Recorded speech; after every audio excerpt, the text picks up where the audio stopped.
Gravando, senhor presidente. Bom dia a todos, meu nome é Marco Teixeira, declaro aberta a sessão do dia 5 de junho de 2025 da 5ª Câmara Julgadora do Tribunal de Impostos e Taxas da Secretaria da Fazenda. Eu cumprimento meus colegas juízes, doutor Luiz, doutor Ramon, doutora Tatiana, que está hoje substituindo a doutora Sulamita, cumprimento também representante fiscal, cumprimento os patronos presentes, cumprimento o Jailson, nosso apoio técnico, de forma que vamos começar pelo primeiro processo com sustentação oral, que é o 5024725 da Silvamo do Brasil Limitada. O relator é o doutor Luiz, e aqui temos a doutora Fernanda, a patrona. Doutora Fernanda, bom dia. A senhora dispensa a leitura do relatório? Bom dia, senhor presidente. Acredito que sim. Eu imagino que o senhor relator vai fazer um resumo da acusação, né, para a gente poder entrar na discussão e eu poder apresentar o caso de uma maneira mais detalhada. Acho que não há problema algum. Ok, então eu passo a palavra ao relator, doutor Luiz. Obrigado, presidente. O auto de infração era composto de 10 itens, mas os itens 2 ao 10 foram quitados, né, pelo contribuinte. Então, eu vou ler só a primeira acusação. Deixou de pagar o ICMS no montante de 103 milhões no exercício de 20 e 21, conforme anexos 4 e 5, apurados por meio de levantamento fiscal, realizado com fundamento no artigo 509 do regulamento, conforme demonstrado pelas notas fiscais eletrônicas. O contribuinte promoveu saída de mercadoria industrializada para outra empresa, colocando como natureza da operação CFOP 5125 industrialização de processo industrialização de processo de industrialização não transitada pelo estabelecimento adquirente da mercadoria, compreendendo valores referentes ao exercício, serviços prestados e as mercadorias de propriedade do industrializador. Aqui, a questão maior é a aplicação de diferimento para a empresa exportadora que está inscrita no RESE, no regime especial. Essa é a acusação. Agradeço e passo a palavra à doutora Fernanda. A senhora tem 15 minutos. Obrigada, senhor presidente. Senhor presidente, para tornar esse debate um pouco mais ilustrativo, eu poderia compartilhar minha tela com uma apresentação, porque nela tem um fluxo operacional. Obrigada.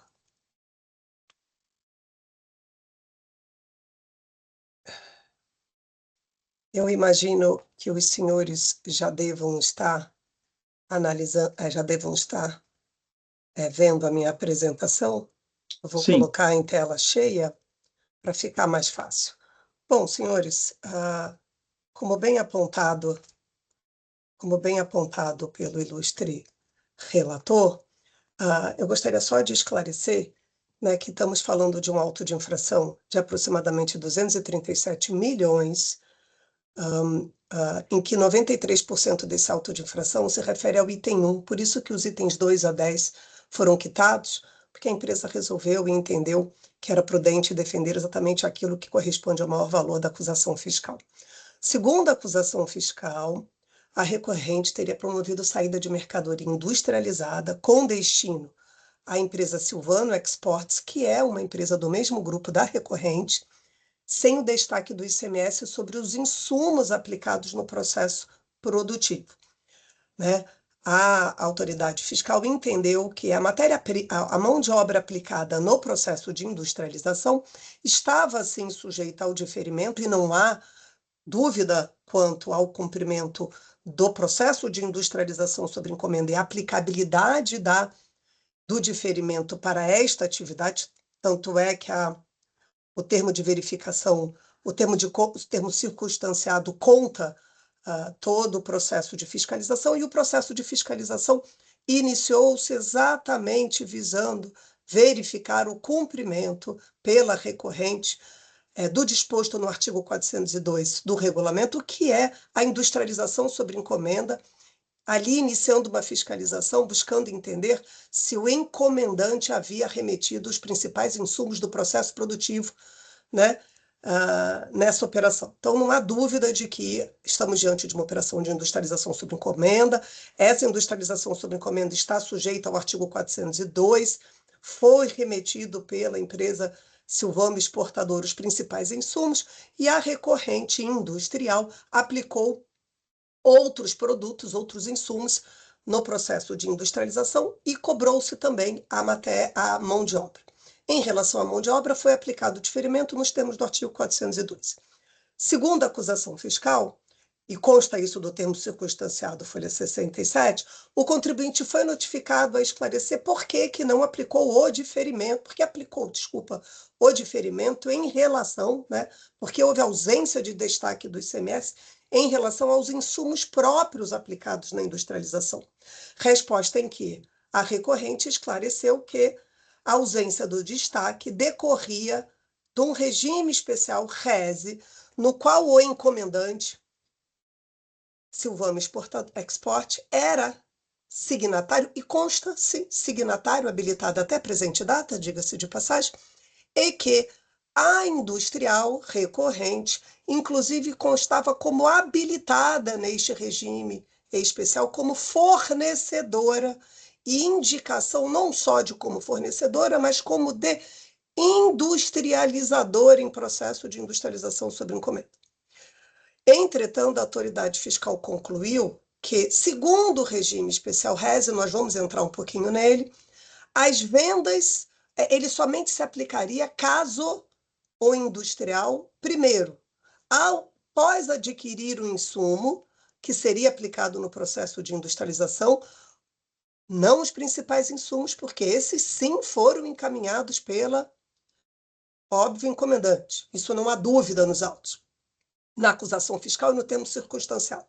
Isso, eventualmente, pode ser uma dúvida quando a gente analisa ali a contra-razões da representação fiscal, que estranhamente traz fatos novos a essa discussão. Mas isso não consta do termo de verificação, muito pelo contrário, no termo circunstanciado, a clareza de que não há dúvida que o processo de industrialização está correto, foi corretamente observado o artigo 402. Bom, permanecendo, continuamos a discussão. A autoridade fiscal entende que, segundo o RESE, não há possibilidade de aplicação do diferimento em relação aos insumos aplicados pelo industrial. Segundo ela, o RESE é aplicado para a aquisição de insumos, compra e venda, pelo encomendante.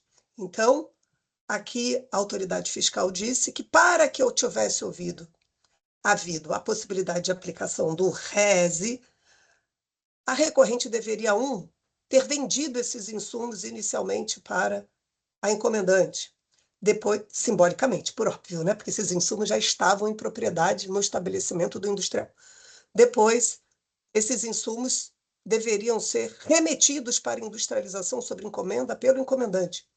E aí sim, retornado tudo no âmbito de uma industrialização sob encomenda, aí sim poderia ter sido aplicado o RESE, o que entende a recorrente é um absurdo em relação ao processo aplicado. Bom, senhores, só para lembrar, o RESE é um regime especial, como os senhores bem sabem, concedido pelo Estado de São Paulo para as empresas exportadoras, para que essas empresas exportadoras possam adquirir no mercado local, dentro do Estado de São Paulo, insumos para aplicação do seu processo produtivo com diferimento, já que as operações serão posteriormente exportadas. E nós sabemos que, conforme disposto na Lei Complementar 8796, o acúmulo de crédito em operação de exportação deve ser viabilizado pelo próprio Estado, ou seja, esse imposto deve ser autorizado para transferência a terceiros ou monetizado de alguma forma. Então, para evitar todo esse transtorno, é isso que o Estado de São Paulo autoriza. Autoriza e concede um regime especial nesse sentido. Ponto importante, a recorrente e a Silvamo, exportadora, neste caso, opera desta forma desde 2010. Inclusive, em 2010, quando foi solicitado o RESE pela Silvamo Exportadora, a Silvamo Exportadora esclareceu no pedido de habilitação: 1, que iria exportar todos os produtos; 2, que adquiria no mercado de São Paulo diversos insumos; 3, que esses insumos eram remetidos para um industrializador, a recorrente, para utilização em processo de industrialização; 4, que após o retorno do processo de industrialização, todas as mercadorias eram exportadas. 5, que todos os fornecedores, inclusive o industrial, seria habilitado ao regime. E foi isso que aconteceu. Visando aqui e fazer o processo com a maior clareza possível, a Silvame Exportadora ainda apresentou uma consulta à Secretaria da Fazenda do Estado de São Paulo em 2010, fazendo o seguinte questionamento: Secretaria da Fazenda de São Paulo, estou aplicando ao RESE. Por acaso existe algum impedimento, o fato da minha industrialização ser feita em terceiro e eu não poder aplicar o benefício do diferimento nas aquisições? Secretaria do Estado de São Paulo responde: não, você pode sim fazer a industrialização em terceiros. Todos esses fatos foram informados ao Estado de São Paulo. Inclusive, a própria administração tributária, quando analisou o pedido do RESE, reconheceu expressamente que a industrialização sobre encomenda seria feita em terceiro e que, mesmo assim, o princípio do RESE poderia ser aplicado.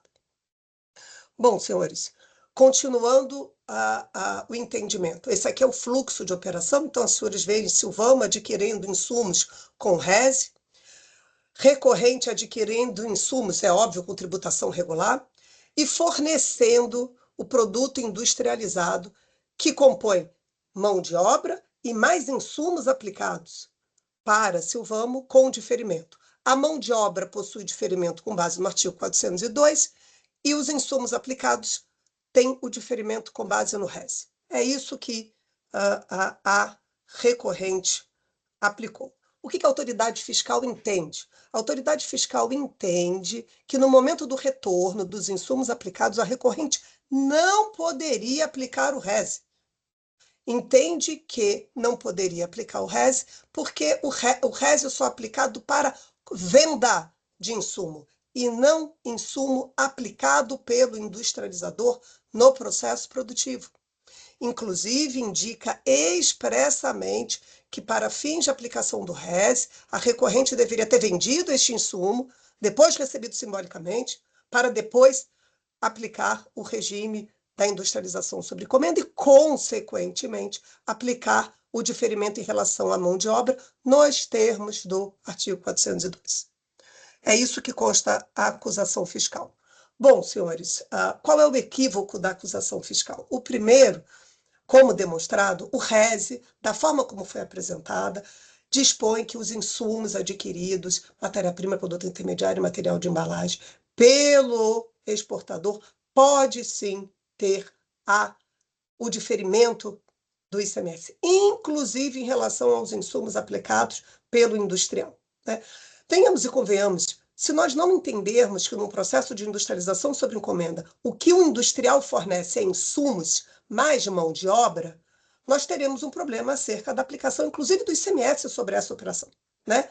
É isso que se entende a legislação. Inclusive, o Estado de São Paulo entende que esses insumos devem ser tributados individualmente pela sua classificação fiscal, o que se conclui, que não seja diferente, que o que o industrial faz é fornecer insumos e fornecer mão de obra. É isso. Razão pela qual, por óbvio, que o RESE é aplicado no próprio processo. Isso tudo decorrente de uma transação que iniciou-se em 2010, com pedido de regime especial, com soluções de consulta, e em 2024 nós temos um questionamento da autoridade fiscal desconstituindo toda essa natureza que foi aplicada, né? O que se entende que é um absurdo e um contrassenso contra o próprio regime que foi concedido pelo Estado. E mais do que isso, após a apresentação da impugnação, a recorrente juntou uma consulta apresentada por terceiro, a consulta 29131 de 2024. Pasmem, senhores julgadores, nesta solução de consulta de 2024, que foi editada posteriormente à apresentação da impugnação. Isso é importante, porque quando se olha ali a manifestação da representação fiscal, ela alega supostamente que essa consulta é fato novo que foi apresentado após a impugnação e sequer deveria ter sido analisado, o que é um absurdo, né? Porque ela não foi informada na impugnação por um único motivo, né? Ela não existia no caso concreto. Mas a representação fiscal ainda tenta desconstituir ela, falando outros absurdos, como, por exemplo, que o consulente está num outro ramo, que essa consulta é de um outro consulente, então não se aplica a ela. Bom, mas por que é importante dessa solução de consulta? Essa solução de consulta é apresentada por um industrial que industrializa produto para um encomendante que está no RESE, aqui, o encomendante no RESE, do setor de aeronáutica. Esta consulente pergunta o seguinte: como devo tributar os insumos aplicados no meu processo produtivo e se, em razão da aplicação desses insumos com diferimento, se posso manter os créditos? A resposta da autoridade fiscal foi muito clara. O regime especial simplificado de exportação se aplica às operações de industrialização sobre encomenda. E mais do que isso, senhores, esclareceu expressamente que a mão de obra aplicada deve estar sujeita ao diferimento nos termos da Portaria CAT 22 de 2007, aquela Portaria CAT da industrialização sobre encomenda, e que os insumos de propriedade do industrializador, aqui no item 7.42, do processo industrial correspondente a deles, deve corresponder à tributação de cada insumo utilizado. Reitera-se que o diferimento aplica-se à matéria-prima e produto intermediário e material de embalagem aplicado pelo industrial. Bom, senhores, acredita-se que não há dúvida de que a não observância deste fato é muito importante. E isso é muito importante por quê? Porque além disso tudo ter sido ignorado pela autoridade fiscal quando da lavratura do auto de infração, né, ignorando a consulta da própria consulente, todos os argumentos trazidos, é fato que a decisão de primeira instância ela foi pior. Ela, além de não ter analisado tudo isso que foi argumentado, ela não analisou a consulta apresentada, ela não enfrentou diversos argumentos trazidos pela recorrente em sua impugnação, razão pela qual não bastasse a nulidade do auto de infração pela sua própria característica, a própria decisão de primeira instância também é nula, porque ela não enfrentou nada do que foi apresentado aqui para os senhores. O que a decisão de primeira instância analisa é se deveria ou não aplicar o diferimento, se o RESE é aplicado e, segundo ela, não é, ignorando a consulta que foi apresentada pela consulente, ignorando a consulta que foi apresentada posteriormente pela recorrente e, mais do que isso, ignorando o próprio RESE e os dispositivos ali aplicados. É isso, senhor presidente, senhor relator, o resumo dessa acusação fiscal, e por isso que se pugna aqui na tribuna a nulidade do auto de infração, e se assim não se entenda, ao menos a nulidade da decisão de primeira instância, por todas essas questões que foram apresentadas no processo. Muito obrigada. Agradeço aí os esclarecimentos da doutora patrona, também agradeço a objetividade, cumpriu o horário aqui pré-estabelecido, e passo a palavra ao relator, doutor Luiz. Presidente, eu vou tirar algumas dúvidas com a doutora Fernanda, e eu vou pedir a devolução do processo, porque, como eu vi que tinha sustentação oral, eu vi que há uma obscuridade na decisão de piso que não permitiu entender o momento da venda, né? Então, antes de mais nada, doutora Fernanda, obrigado pela sustentação oral. Os seus esclarecimentos vão ao encontro do que já consta na sua peça de recurso, né? Foi muito objetivo e muito firme na posição. A primeira pergunta que eu pergunto para a doutora é se ela tem conhecimento, se antes ou depois teve alguma mudança de procedimento entre a industrializadora e a exportadora. Se ela tem conhecimento, se as notas continuam sendo feitas à venda junto com a devolução por encomenda, ou ela mudou essa aquisição e fazendo o que a doutora chama de uma ficção de aquisição e de remessa simbólica. Está no mudo, doutora. Desculpa, doutor Luiz, eu não tenho uma resposta 100% correta, 100% da sua pergunta, mas, se eu não me engano, após esta autuação, inclusive, a empresa não está mais realizando a operação de industrialização sob encomenda. em função do absurdo desta acusação fiscal e dos riscos que foram trazidos com esta autuação fiscal. Então, a minha resposta ao seu questionamento seria dizer que não há mais operação de industrialização sobre encomenda entre essas empresas em razão deste processo. Então, ela continua agora só como fornecedora de insumos, presumo. Na verdade, a empresa exportadora agora aplicou para um outro regime especial, provavelmente, que é o regime especial do RECOF, que inclusive tem à disposição do Estado de São Paulo, e aí não há mais a necessidade do processo de industrialização desta forma. Tá. Mas eu posso confirmar depois para o senhor e fazer uma petição ainda hoje com esses esclarecimentos sobre se a manutenção, pelo menos após o processo de autuação, em relação aos períodos subsequentes. Doutor, acho que não há necessidade, até porque um fato novo aí eu teria que mandar para, se aceitar, eu teria que mandar para a representação fiscal, e aí o processo acaba não saindo, né? Mas eu só queria, como a senhora, a doutora, fez a defesa, caso tivesse conhecimento, por se nesse ano tivesse uma mudança de procedimento, eu gostaria de saber, entender, como não há problema. O momento da venda efetiva do produto, né, entre a industrializadora e a exportadora. Porque muito se fala que a venda tinha que ter sido feita anteriormente, mas não fala em que momento que efetivamente ela ocorreu, né? Vamos lá. No caso em concreto, não ocorreu a venda anterior. O que a encomendante fez, né? Desculpa, a encomendante não, a industrial que é recorrente foi...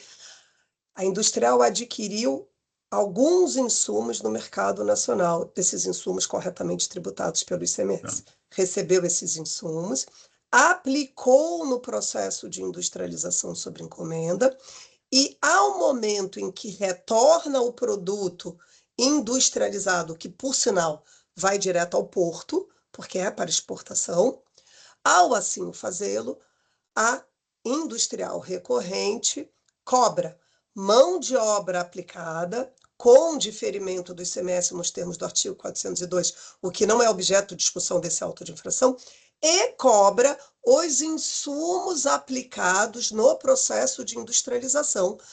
Esses insumos aplicados, eles são cobrados, né? Compra e venda. Em relação a esses insumos aplicados no processo de industrialização, com diferimento do ICMS nos termos do RES. O que a autoridade fiscal alega é que a recorrente deveria, depois de adquirir os insumos que serão aplicados no processo de industrialização para fins do RES, deveria ter vendido esses insumos para a encomendante. A encomendante mandaria esses mesmos insumos de volta para a industrialização com os outros insumos que ela já manda. Industrial recorrente industrializaria, depois devolveria o produto industrializado, só cobrando matéria, mão de obra, com diferimento nos termos do 402, razão pela qual se aplicaria o RES nesta situação em relação à venda inicial desses insumos. É isso que a autoridade fiscal sustenta. Acho que o núcleo central é muito próximo disso, mas seria que, no momento da saída, é feita uma nota de insumo quando se trata de um produto já industrializado. Então, por isso que ela fala que a venda tinha que ser feita anterior ao processo industrial, para que depois fizesse apenas o retorno do produto, né? Um ponto Interrompeu aí a transmissão do Dr. Luiz. Está congelado.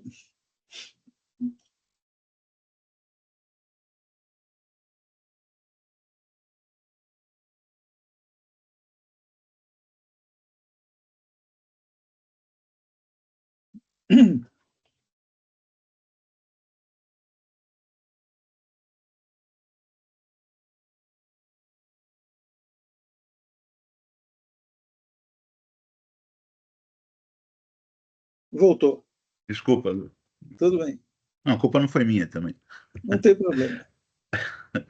A doutora sustenta que os principais insumos foram remetidos pela exportadora e estariam se tributando apenas aquele complementar feito na industrialização, né? Exatamente.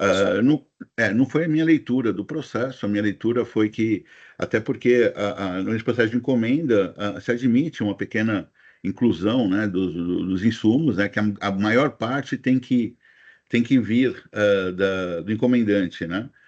Sim. Então, isso consta do relatório circunstanciado, que a maior parte vinha, porque eu não li essa Sim, passagem. na verdade, se o senhor analisar o relatório circunstanciado, é um documento um tanto quanto confuso, ele se inicia nas páginas 22, né, do próprio auto de Uhum, infração. Quando o senhor analisa ali a página 42, na página 42, ele trata, o relatório circunstanciado trata do processo de fiscalização, dizendo que o contribuinte foi intimado a apresentar a fundamentação legal para a falta de destaque do imposto dos insumos próprios aplicados, mas antes disso, né, ele diz que, na página 38, desculpe, ele diz que a fiscalização ela notificou o contribuinte, a recorrente, a justificar se os principais insumos aplicados no processo de industrialização foram fornecidos pelo encomendante, para fins de verificação se o diferimento da mão de obra poderia ser aplicado. Porque, nos termos do artigo 402, de fato, a industrialização sobre encomenda, e para fazer todo jus àquele benefício, deveria informar. Bom, a recorrente esclareceu quais eram os insumos que eram remetidos, fez as suas ponderações. Notificação subsequente foi porque os insumos aplicados estão com diferimento, já que somente a mão de obra pode ser diferida nos termos da portaria CAT 22 de 2007. E aí, neste momento, a recorrente alega que foi aplicado o RES. Os senhores verificam claramente que não há dúvida aqui quanto à industrialização sobre encomenda. Inclusive, não há acusação e muito menos alguma informação de que a empresa descumpriu o artigo 402 com a aplicação do diferimento em relação à mão de obra. Então, não me parece que há dúvida no termo circunstanciado, folhas 38 a 42, sobre o tema. Ali não há doutor, informação nenhuma, muito pelo contrário. Houve fiscalização quanto a este fato, uma notificação específica quanto a esse fato, e a conclusão da autoridade fiscal com a lavratura do auto de infração foi só em relação aos insumos aplicados. Então, a recorrente entende que não há dúvida alguma em relação a esse fato. eu vou analisar sobre sua ótica, mas eu ainda insisto que eu não via no termo circunstanciado qualquer informação de que a exportadora teria enviado qualquer quantidade para industrialização. O que eu vi até na decisão de piso é que falou que a industrial poderia vender com diferimento, poderia prestar serviço com diferimento, o que ela não poderia era industrializar o produto e, no momento da saída, emitir duas notas, uma do fornecimento do insumo e outra do fornecimento do serviço. Desculpa, doutor Luiz, o que eu entendi da decisão de seguro. Bom, eu não sei se eu posso falar, não foi uma pergunta, até peço desculpas. Não, tudo bem. Então, assim, pelo que a doutora está explicando, é que no relatório foi perguntado para a industrial quais teriam os insumos empregados, e ali ela segregou aqueles que ela recebeu da exportadora e o que ela adquiriu por conta própria para incluir no processo. Sim, E, isso e, consta, inclusive tem as notas fiscais com os CFPs de devolução, porque um dos questionamentos, só para voltar um ponto, um dos questionamentos da autoridade fiscal no momento da fiscalização, ela perguntou por que que em alguns meses o valor dos insumos aplicados tem diferença, ou seja, sobre a ótica delas, alguns insumos aplicados pelo industrial recorrente poderiam ser maior do que os insumos remetidos pela encomendante. E aí o esclarecimento foi que eles estavam falando de valores e não de volumes.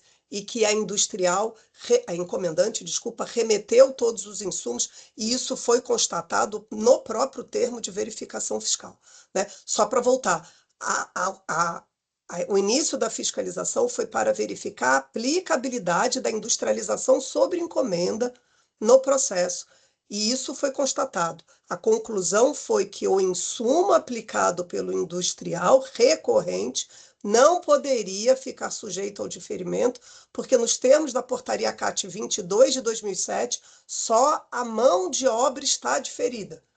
E o que a recorrente alega é que o diferimento do insumo não é por causa da portaria CAT 22 de 2007, é por causa do RESE. E isso foi esclarecido à autoridade fiscal quando questionado no processo de fiscalização. Doutor, isso está claro, né? As questões de direito elas estão bem postas. Eu estou mais focado nas questões de fato. Então, assim, o último esclarecimento, assim, no momento que é concluída a industrialização e vai enviar a mercadoria para o porto, é nesse momento que é emitida a nota da industrialização e do insumo. O insumo utilizado adquirido pela industrial, independente se teve complemento da exportadora, é nesse momento que é feita, em tese, a venda. Sim, é isso que dispõe o próprio artigo 402 do regulamento, que a industrial tem que emitir uma nota fiscal de retorno dos insumos fornecidos pelo encomendante, e há essa nota fiscal. A industrial tem que emitir uma nota fiscal cobrando a mão de obra aplicada, com diferimento, e cobrando os insumos aplicados, teoricamente, nos termos da acusação, com tributação. Isso foi devidamente cumprido. O que não foi cumprido foi que a recorrente não aplicou o diferimento também aos insumos aplicados pela industrial, que foram adquiridos por ela no processo de industrialização. Tá. Bom, então, para mim fica bem claro, né? São 3 notas fiscais que o doutor está falando, 2 de material, uma recebida e retornada, e uma adquirida e vendida, e uma terceira nota de serviços, né? Eu acho que são 2 notas, tá? Porque você tem que, se eu não me engano, o artigo 402 determina que o retorno da industrialização sejam em 2 notas, né? Uma do retorno com 3 CFOPs diferentes, né? O primeiro CFOP, que é o CFOP que consta até do termo de verificação, os CFOPs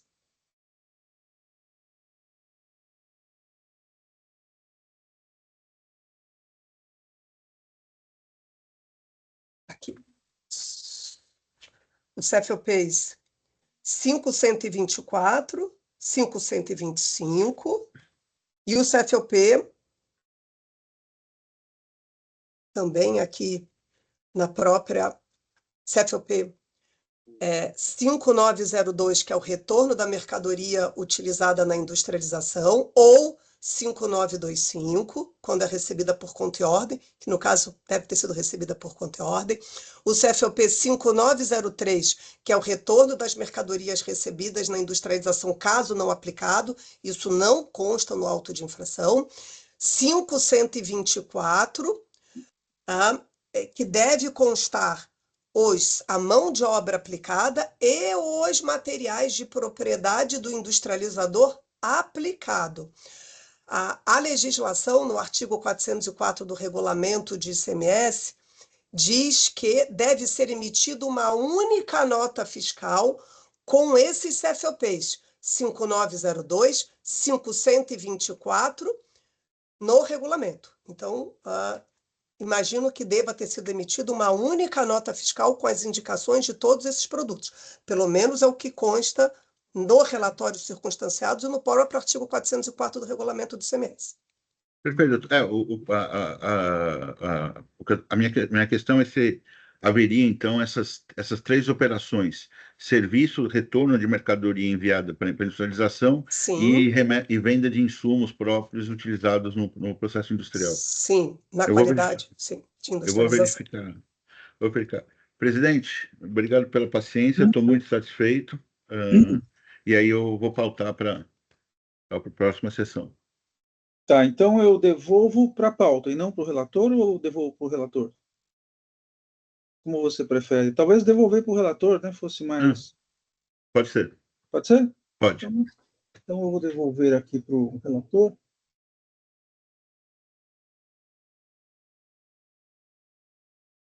E... Ok. Então, no processo 5024-725, Silvamo do Brasil, o processo foi devolvido ao relator, que eventualmente aí vai trazer para a pauta, e a doutora Fernanda, então, eu recomendo a senhora acompanhar, né, que vai ser divulgado na internet, como de costume, pela legislação. Agradeço a sua presença, e se quiser permanecer, fique à vontade, e se quiser se retirar também, fique à vontade. Obrigada, senhor presidente, obrigada, senhor relator, demais jogadores. Bom dia a todos e tenham uma ótima sessão. Com isso, passamos ao próximo processo, com o pedido de sustentação oral 5012227 da Nestlé Brasil. O patrono é o doutor Arthur, e é de minha relatoria o processo. Bom dia, doutor Arthur. O senhor dispensa a leitura do relatório? Bom dia, presidente. Dispenso, sim. Ok, então eu vou passar aqui a acusação. Um minutinho aqui, né? São várias, né? O AIN trata de 6 infrações. Creditou-se indevidamente de ICMS por ter procedido à correção monetária de crédito escriturado extemporaneamente com violação da súmula TIT número 03 de 2003. Próximo item trata de creditamento indevido do ICMS através da escrituração no seu livro Registro de Entradas de Notas Fiscais referentes a operações com produtos para uso e consumo do estabelecimento, item 1.2. A terceira acusação é de creditamento indevido de ICMS, uma vez que o documento fiscal, nota fiscal eletrônica número tal, de importação, embasa a operação, ela foi escriturada em duplicidade. Item 3, né? Creditou-se, agora para o quarto item, acreditamento indevido de ICMS, uma vez que as notas fiscais eletrônicas que embasam o crédito do imposto não contêm as indicações necessárias à perfeita identificação das operações. Aí no item 5, acreditou-se indevidamente de ICMS em operações de entrada de bens considerados como ativo imobilizado no livro fiscal EFD-CIAP, mas destinados a uso e consumo do próprio estabelecimento. E o último item apurou-se por meio de levantamento fiscal nos termos do artigo 509 do RICMES, realizado no estabelecimento diferença de entradas de mercadorias relativamente ao período tal em operações isentas com vasilhames/sacarias. E aí o item 1.3 ele foi recolhido integralmente, então ele não está em julgamento. Passo a palavra então ao doutor Arthur, que tem 15 minutos para a sustentação. Obrigado, presidente. Muito bom dia, senhores juízes e demais presentes. Como bem relatado pelo Dr. Marco, são algumas infrações aqui, supostas infrações. Então, até para facilitar a exposição, eu preparei alguns slides. São basicamente um slide para cada suposta infração, para a gente poder passar por aqui. Eu vou compartilhar minha tela. Senhores estão vendo? Sim. Perfeito. Bom, vamos lá. Nesse primeiro slide aqui, basicamente, eu coloquei um resumo dos 6 itens aqui que compõem esse auto de infração. O item 3, como o Dr. Marco relatou, foi quitado integralmente. E em relação aos demais itens, vou passar aqui agora um por um, iniciando com o item que é o mais relevante da autuação, que é o item 1. A origem desse item é basicamente o seguinte: o estabelecimento da Nestlé em São José do Rio Pardo moveu uma ação declaratória em 2017, buscando ali a declaração de um indébito de ICMS e obteve, no âmbito desse processo judicial, uma decisão favorável, transitada em julgado, que reconheceu o seu indébito. Na petição inicial dessa ação declaratória, o contribuinte pleiteou expressamente que a recuperação do seu indébito, ou sobre a recuperação do seu indébito, incidisse ali a correção monetária e juros, né, para que pudesse fazer a repetição desse indébito, considerando ali todos os efeitos da mora.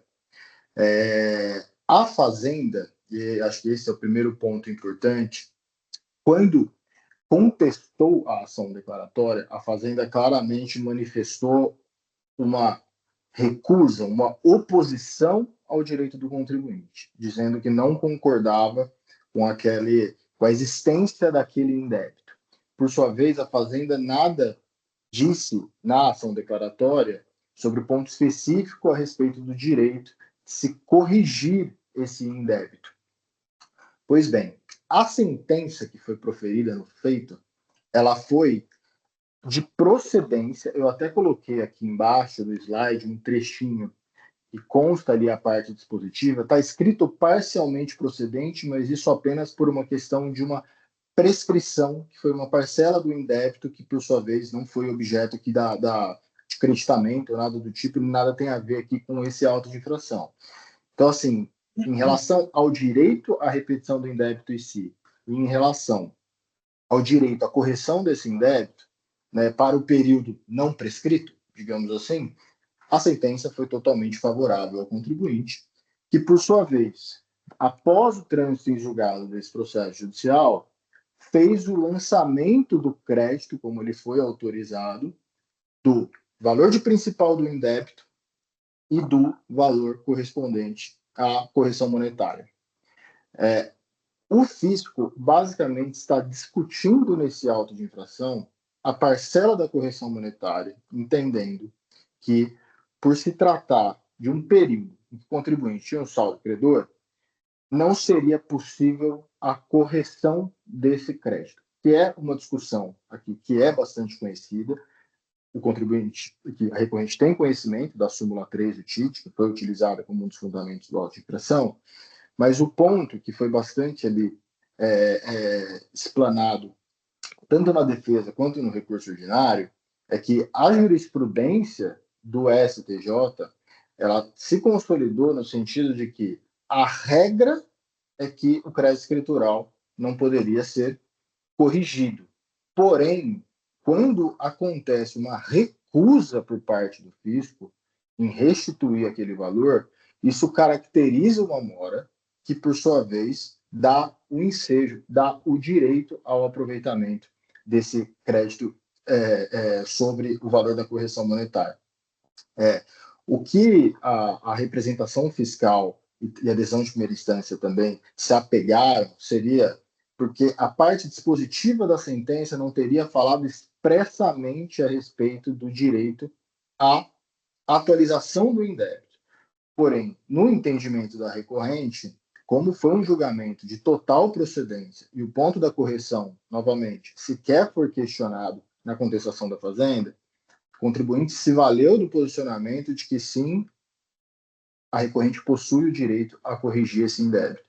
E ainda que se entenda que isso não estaria expressamente endereçado na sentença, o contribuinte se socorre, então, da jurisprudência do STJ, e aqui, do lado direito do slide, eu trouxe aos senhores o tema 164, né, que é um precedente repetitivo do STJ, que fala justamente que uma das hipóteses que configura essa recusa por parte do fisco e configura o fisco em mora é quando o contribuinte precisa se valer de um processo judicial para buscar o reconhecimento do seu indébito, que foi justamente o caso aqui. E, ao final, eu também citei a súmula 411 do STJ, que, tratando de um caso de IPI, também reforça esse entendimento de que quando há resistência por parte do fisco em restituir o indébito, isso dá direito ao contribuinte a corrigir o seu crédito.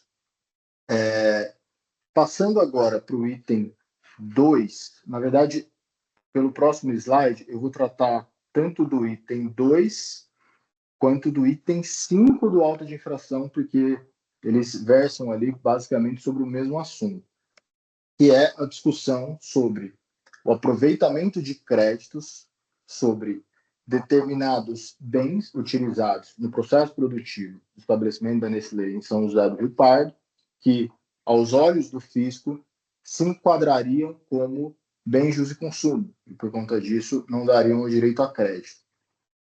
E alguns trechos aqui, que eu até coloquei alguns prints nesse slide, são trechos extraídos da decisão recorrida, em que ela faz o racional para indeferir a pretensão do contribuinte.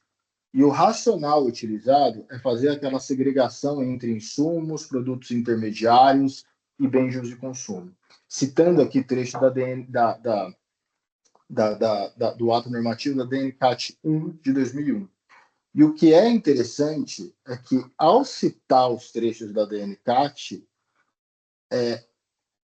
a decisão faz referência a alguns exemplos de produtos que, ao seu ver, seriam produtos que poderiam se enquadrar como insumos ou bens ou produtos intermediários. E aí, ao citar esses exemplos, fala-se, por exemplo, em materiais para colar, em tinta, que é utilizada ali no processo produtivo, e são alguns dos produtos que aparecem justamente no escopo do auto de infração. E aqui até eu citei no quadrinho que está embaixo do slide, exemplos de produtos autuados: tinta, cola quente, carbonato de sódio, que são todos produtos que são utilizados no processo produtivo e que, ainda que eles não sejam consumidos de uma forma imediata nesse processo produtivo, eles se consumem de uma forma gradual, podendo ser enquadrados ali como produtos intermediários para fins da possibilidade de creditamento. E aí, no quadrinho aqui da direita, eu trago o precedente do STJ, que o precedente também ficou bastante famoso, que é um precedente de primeira sessão, né, relatado pela ministra Regina Helena, que fala justamente sobre a possibilidade de tomada do crédito, mesmo que o bem utilizado no processo produtivo não seja consumido de uma forma imediata, mas de uma forma gradual. Passando agora ao próximo item. Eu tinha aqui. Pronto. O item 4 do auto de infração, a acusação fiscal original é que o contribuinte teria aproveitado crédito de ICMS sobre operações que teriam sido consideradas como desconhecidas ou não realizadas. E aqui, eu acho que é importante recapitular um pouco os fatos aqui do próprio processo administrativo, que acho que ajudam a explicar, né, o principal ponto aqui do argumento de defesa da recorrente. O auto de infração nasceu dessa forma, dizendo que a empresa teria se acreditado sobre essas operações não realizadas ou desconhecidas. Na defesa, o contribuinte explicou que, na verdade, essas operações são de recusas de mercadorias, que é aquela venda que a gente até chama de bate e volta, né? Que a venda chega no cliente, o cliente recusa por algum motivo. Então, assim, a mercadoria não chega nem a ser recebida pelo cliente, ela já retorna para o estabelecimento da Nestlé. E como a venda é tributada pelo ICMS, no momento em que essa recusa acontece, a empresa emite uma nota e lança um crédito correlato para neutralizar aquela operação que não se concretizou. Então, essas explicações foram trazidas na defesa a respeito das recusas, e a decisão recorrida não parece ter questionado a possibilidade de tomada de crédito nas recusas, mas sim se apegou a um ponto de prova, dizendo que não haveria, então, prova nos autos a respeito dessas recusas. Foi por conta desse óbice colocado na decisão de piso que a recorrente trouxe em seu recurso ordinário uma documentação comprobatória, está acostada às folhas 13.409 a 13.773, e que mostram justamente que essas operações se tratam de recusas. São vendas que não se realizaram, que não se concretizaram. E depois da juntada dessa documentação, a representação fiscal, ao se manifestar sobre o recurso ordinário, pede uma diligência para que sejam apreciados esses documentos. E o relatório de diligência, que é bastante sucinto, ele é de uma página só, está na 13.787, eu até trouxe um trechinho aqui. O que nos parece, fazendo a leitura desse relatório, que não chegou propriamente a examinar a documentação, mas eles trazem ali um trecho que dá a entender que, de fato, são retornos, são recusas totais de mercadorias, mas que ainda assim o contribuinte não faria direito ao crédito, porque teria havido ali um descumprimento de obrigação acessória, porque o estabelecimento registrou, aqui que é a parte final, registrou eventos de desconhecimento e resistência de operações, gerando confusão de entendimento sobre a circulação dos produtos. Então, o que nos parece aqui é que, até pela aplicação do princípio da verdade material, não há uma resistência por parte da representação fiscal, no sentido de que são recusas de mercadorias. Mas o ponto da representação fiscal seriam ali, talvez, descumprimentos de obrigações acessórias que não poderiam levar à exigência, pelo menos no entendimento da recorrente, não poderiam levar a uma exigência de principal, tal como foi feita, crescida de multa, juros e etc.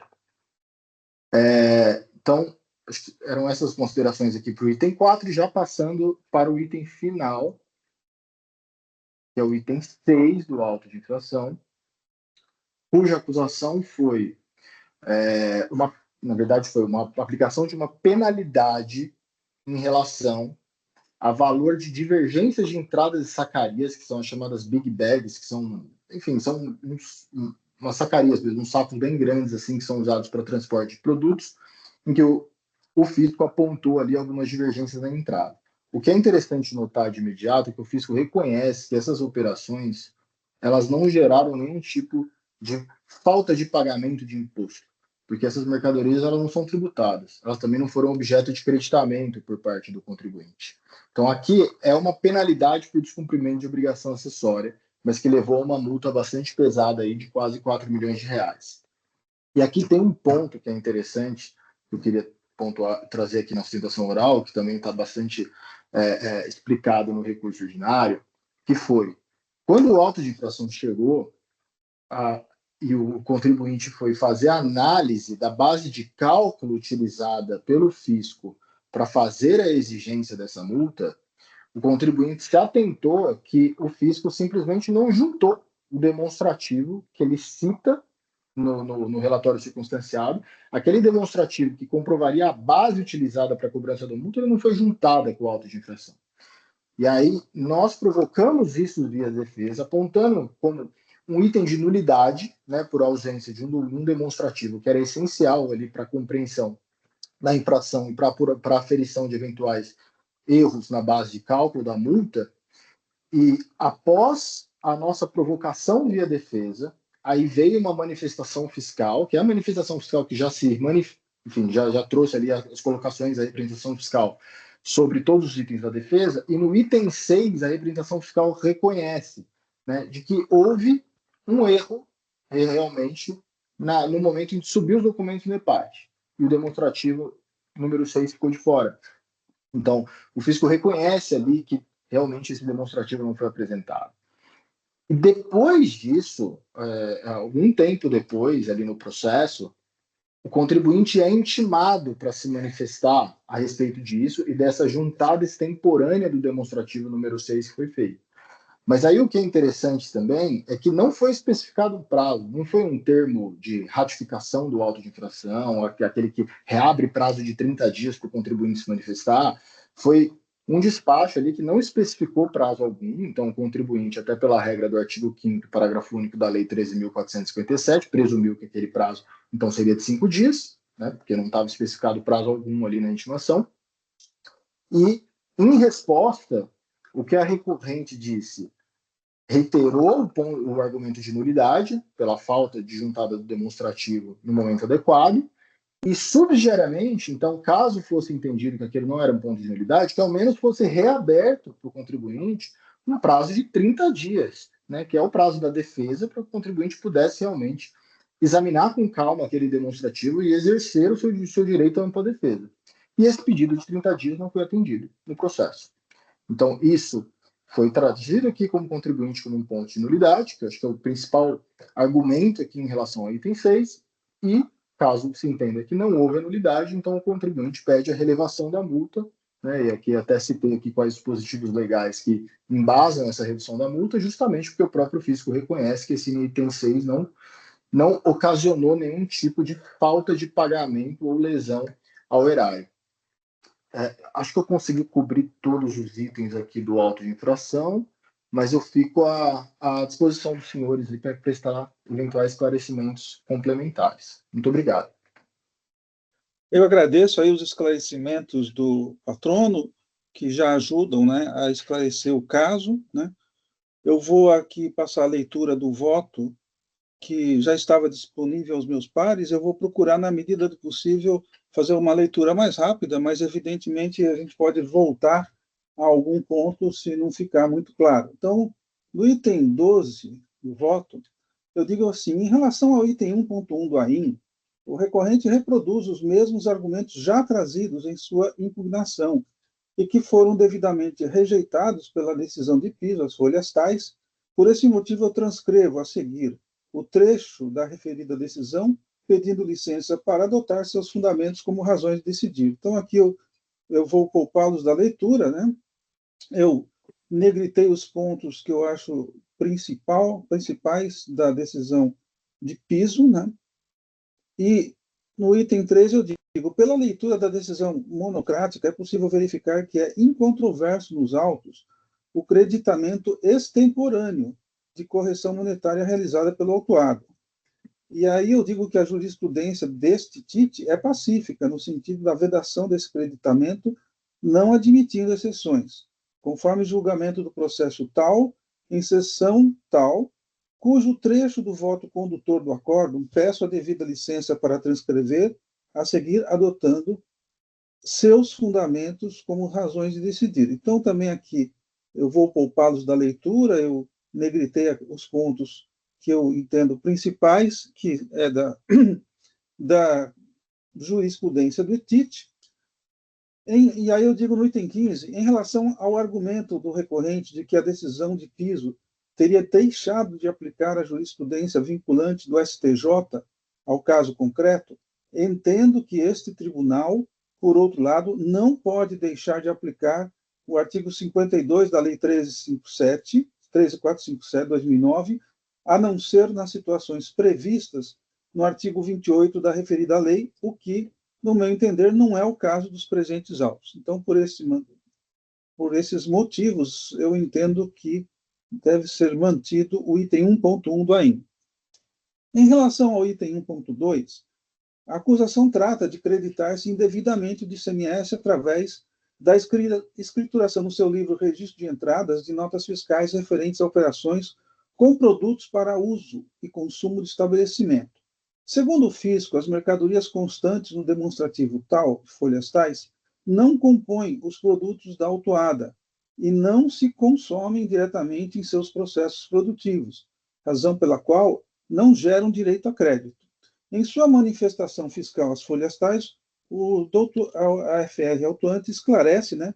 E aqui, então, vou poupá-los da leitura, mas o importante aqui, que eu negritei, acho que nesse ponto é importante a leitura, o autuante, ele, abre aspas, verificou-se nos registros 0200 da escrita fiscal do contribuinte que os produtos listados no AIN foram classificados na escrita fiscal nos tipos de uso 07 e 99, uso e consumo outros, não sendo classificados nos códigos 00 até 06, conforme tabela abaixo do SPED EFD. Então, aqui eu fecho aspas e digo no ponto 19, em seu recurso, o autuado alega que os bens relacionados participariam diretamente do processo produtivo do recorrente e seriam essenciais para a fabricação dos produtos das marcas Nestlé. A seu ver, os bens classificados nos grupos de válvulas, chapas de aço, módulos de controle, rolamentos, chaves com encaixe sextavado, barras de metalon, CPU, cilindros, tubo, que seria tubo de carbono, módulos eletrônicos, dentre outros, bem como os utilizados para análise laboratorial, exemplo, todos os bens classificados no grupos de ácidos, aditivos, álcool, carbonato, cloreto, coagulose, meio de cultura, reagente, solvente, entre outros, e empregados diretamente na linha de produção, por exemplo, todos os bens classificados nos grupos de mangueira, faca, esteira, correia, entre outros, seriam indispensáveis ao seu processo produtivo do recorrente e se caracterizariam como produtos intermediários ou bens do ativo imobilizado, sendo, em seu entendimento, bens cujas aquisições dariam direito ao crédito de ICMS. Não junta nenhum laudo técnico para comprovar suas alegações. Eu digo no item 20 que, sem razão o autuado, o recorrente não contesta o fato de ter escriturado nos registros 0200 de sua escrita fiscal que os produtos listados no AIM foram classificados na escrita fiscal nos tipos de uso 07 e 99. Os livros fiscais provam contra as sociedades a que pertencem, nos termos do artigo 226 do Código Civil. Em relação ao argumento, e aí eu transcrevo o artigo, né, e digo que, em relação ao argumento sustentado no recurso de que o recorrente possuiria o direito ao crédito, posto que as mercadorias se tratam de produtos intermediários indispensáveis ao processo industrial do estabelecimento, é preciso transcrever o trecho da decisão normativa CAT, a qual dispõe sobre o direito ao crédito do valor do imposto destacado em documento fiscal referente à aquisição de insumos, ativo permanente, energia elétrica, serviços de transporte e de comunicações, que importa na presente decisão. E aqui eu transcrevo a decisão CAT, que dá o conceito de insumos, e quanto aos conceitos de produto ou material intermediário e secundário, a decisão normativa CAT 2 de 82 prevê, e aqui eu dou esse conceito e negritado, e aí, a partir disso, eu digo que, desse modo, para caracterizar determinada mercadoria como insumo de produção, material secundário ou intermediário, não basta simplesmente constatar que ela é utilizada diretamente na atividade produtiva, pois há muitas mercadorias que também são utilizadas diretamente no processo produtivo, porém, são classificadas como material de uso e consumo do estabelecimento, levando em conta o disposto no artigo 66, inciso 5, do regulamento ICMS ou bens do ativo imobilizado. Nesse sentido, considero imprescindível, a partir de critério técnico e objetivo, para classificar determinada mercadoria nesta ou naquela categoria, baseado nos conceitos definidos nas decisões normativas acima colacionadas, aplicáveis aos processos industriais de forma geral. Do conceito extraído da decisão normativa, conclui-se que, para ser caracterizado como produto intermediário, determinada mercadoria deve compor ou integrar a estrutura físico-química do novo produto, via de regra, sem sofrer qualquer alteração em sua estrutura intrínseca. São exemplos os pneumáticos na indústria automobilística, as dobradistas na marcenaria. Pode-se observar também que, seguindo o mencionado critério, normalmente o consumo das mercadorias classificadas como material intermediário em determinado processo industrial é quantitativamente proporcional ao das matérias-primas e demais insumos e à fabricação do produto final. Importante ressaltar que, apesar das mercadorias do item 1.2 poderem ser consideradas como essenciais e indispensáveis à atividade do autuado, nem por isso se enquadraram no conceito de bem intermediário.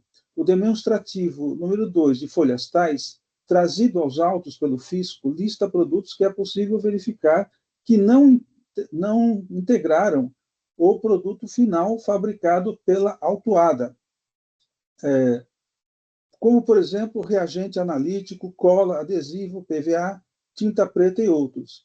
Essas mercadorias melhor se ajustam ao conceito de material de uso e consumo previsto no artigo 66, inciso 5 do RICNS. A mercadoria que não for utilizada na comercialização ou a que não for empregada para integração no produto ou para consumo no respectivo processo de industrialização. No mesmo sentido, tem sido o entendimento deste TIT, conforme jurisprudência a seguir. Então, aqui eu trago duas jurisprudências, né, sobre essa questão, né, duas decisões, e por todo o acima exposto, eu entendo que deve ser mantido o item 1.2 do AIM.